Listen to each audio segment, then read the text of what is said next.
not nearly as long, but still the idea is the same. What is it there that I'm trying to do, whether I succeeded or not, that I'm trying to do with that example? What is it that I'm trying to put into the example to make the example effective support? Yes? Show why we explain features. Okay, and how am I trying to do that? Please. Pardon me? Slightly humorously. Both of those examples are kind of, yeah. But it doesn't have to be comedic, but it does have to be something else. What does it have to be effective support? Please. How? You're right. I love it. You're making me feel so good I can't stand it. That I can't stand it. But why? Why does it work? What is the essence of that makes it work? Please. We use a lot of detail. Detail? What kind of detail? You hear their voice. You hear their voice? Why? What makes you hear their voice? Descriptions. Okay, what about the description? They're relative. Okay. Now, did I use a lot of adjectives? Adjectives are our describing words, right? Did I use a lot of adjectives? Okay. I fished too much and you're saying, okay, just tell me. It's not fair asking me what you're thinking. Okay, this is my answer to you. If it's not specific, it's not effective. You want all of the details in your examples to be clear, specific, and to the point.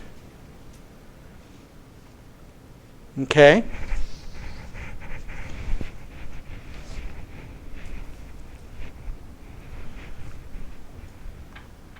Now, I have 10 minutes. Let's skip down.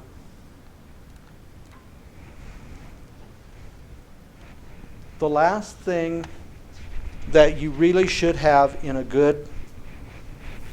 paper that is going to land you a passing grade on this competency test is a good, solid conclusion. What do conclusions do? Say it again. Wrap up the main idea. Generally, can I give you just a hint for good writing? I'm going to use very, very unprofessional language to do that. Is that all right with you? First, tell them. Okay? First, tell them what you're going to tell them. That's your introduction. Tell them, and then tell them you told them. Those are the three things that a good paper does. That's your introduction, your body, and your conclusion.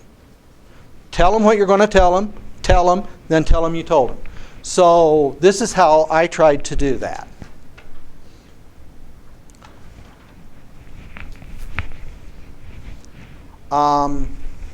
And I did that because I did it this way because part of the assignment was for me to come up with a plan of what I could do to be a teacher like they were. So I want to be a teacher like Mrs. Brown and Mrs. Wentworth, but mostly I want to be a teacher like the Savior was and is. And there are things that I can do now to help me get there. First, I can cultivate love for my students, which will come as I learn to love the people around me. Did I talk in the paper about loving students? Okay, so what am I doing with this? I'm going right back to what I've told my audience.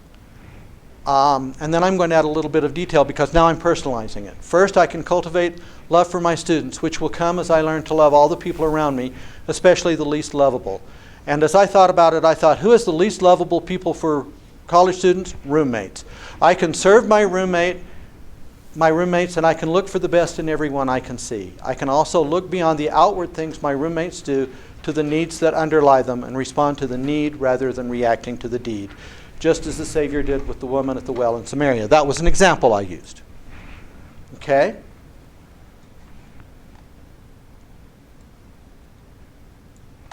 I'm beginning my preparation for being an expert in my field now not just by trying to excel in my education classes, but also by learning all I can about the subject matter that I will be teaching, from reading to mathematics, from social studies, including current events, to science.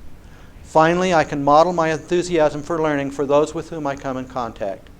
Then, as I go out in the field, I can implement the best practices that I have learned here and constantly seek to know the latest research so that I can be informed on decisions about what and how I plan to teach my students.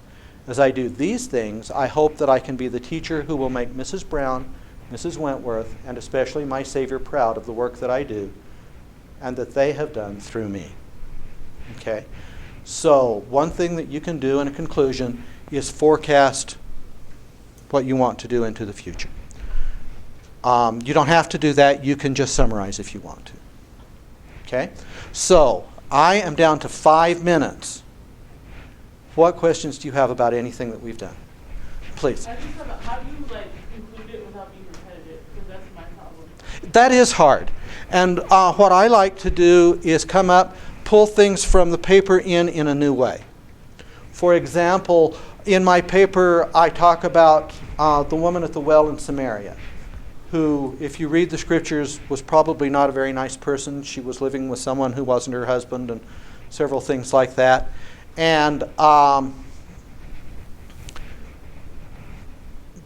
so the Savior, when the Savior was talking to her, and he talked about living water, he wasn't talking about the water in the well. He was responding to the need that she had for spirituality. So what I did was I referred to that, and then I said, okay, how am I going to do it? Or I refer to loving people, and how am I going to do it? And that breaks some of that boring repetition out of it. Does that help? Okay, please. What is the structure for the competency test? So do you have a prompt and then you just start writing? Mm-hmm. Now, the general thing that you're going to be worried about is what makes a very good teacher. You will have a specific prompt. I don't know what those are. Haven't seen them. And they will be assigned randomly, so you and the person next to you will have different writing prompts. Okay? Yes? So, when you talked about how the use of second person was like one of the errors that students should try to avoid, should we just almost use first person or third person, or stick to... Okay, it depends on your topic. How was that for being evasive? If it is your personal viewpoint, it is perfectly fine to use first person. If it is not your personal viewpoint and opinion, keep to third. Okay? Avoid second. Avoid, like the plague. Okay. Please. Okay, I thought we weren't supposed to say what we're trying to state. Okay, I thought we were just supposed to be descriptive about it and they get it without us saying. Clearly, we're saying this. You know what I mean? Okay. I'm not sure, but I think Like, I know what you mean. shouldn't we just write with enough details so they know what we're saying without having to state this is what I'm saying? Or do we have to say that? You see me hesitating, don't you? And the reason that I'm hesitating is that the standards are changing. In professional writing right now, because we're saying we're writing to busy people, it's okay to say, in this paper I will discuss. In the past, what we have learned and taught was you should make it clear without saying, in this paper I will discuss. So my personal preference, because I'm old, is you ought to be able to do that without saying, the topic of this paper is. Okay? You should just be able to make it clear by the end of your first paragraph. Okay? If you're going to be very formulaic in the way you write, the last sentence of the first paragraph should be the thesis statement for your paper.